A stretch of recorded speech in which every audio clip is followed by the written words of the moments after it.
Phosphorescent in the Bing Lounge with us. My goodness, welcome to Portland. Thank you. Welcome back, and thank you so much for doing what is kind of an early afternoon, but I'm sure early morning to a rock band.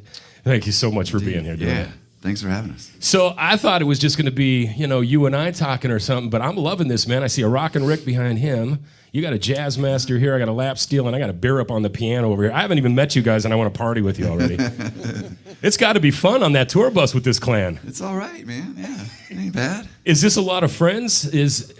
How did we introduce us to the whole family here? All right, let's do it. Well, we got my girl Jo here on the organ. We got Ricky Ray Jackson on that pedal steel. We got Christopher Showtime Marine on the drums.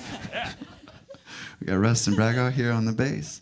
Mr. David Torch on those congas, and Mr. Scott Stapleton over there on that piano. Yeah. That sounded so ethereal. It had such a smokiness to it, but a very Southern Americana kind of sound. That's not the kind of sound that's coming out of Brooklyn right now, is it? Well, it's coming out of this fella from Brooklyn. Yeah.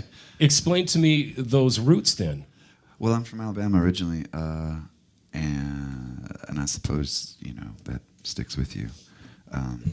But yeah, no, I mean... So what were some of the roots? I mean, I'm hearing everything from Townes Van Zandt to, maybe even a little Johnny Cash when I listen back to your music. So was it all go back to that, or was there some rock and roll too? Well, of course, yeah. I mean, songwriters is where I pretty much start and stick with, yeah, I like lyrics. So I take it then you call and consider yourself more a songwriter-singer than the singer-songwriter. Which is first? Which do you consider yourself first? Well, I do. I can sing. I know you do. There you go. You can. All right, let's talk about the new album then, Muchacho. Yeah. Where was it recorded? Where'd you get to do this? I did it in New York, mostly in my studio, which it's kind of a makeshift studio in Brooklyn. Excellent. Yeah. Well, it sounded great too. Thanks. Yeah, thank you. It sounded awesome, but I guess with this, did you get some new friends together? Did you have other people that you got to work with and produce? Do you produce?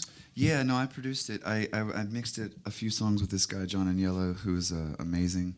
And to be honest, all these people, one at a time, with the exception of a couple, came in and laid down some tracks during the recording process.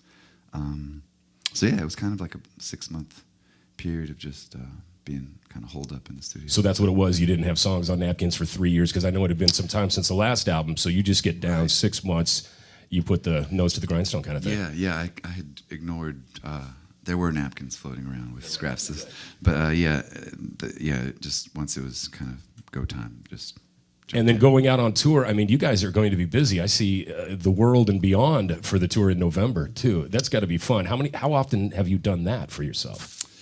I've been doing it for a while, but this is the first time that it's kind of been like we're on a bus for the first time, and the shows are, I think, by and large, selling out before we go and stuff. So it's been a lot easier this time around than times past. Yeah. Good. Well, we love spreading the word of the band, and we thank you guys for being here. They're at the Hawthorne Theater tonight, guys, with us in the lounge this afternoon. Once again, Phosphorescent. Thanks, man.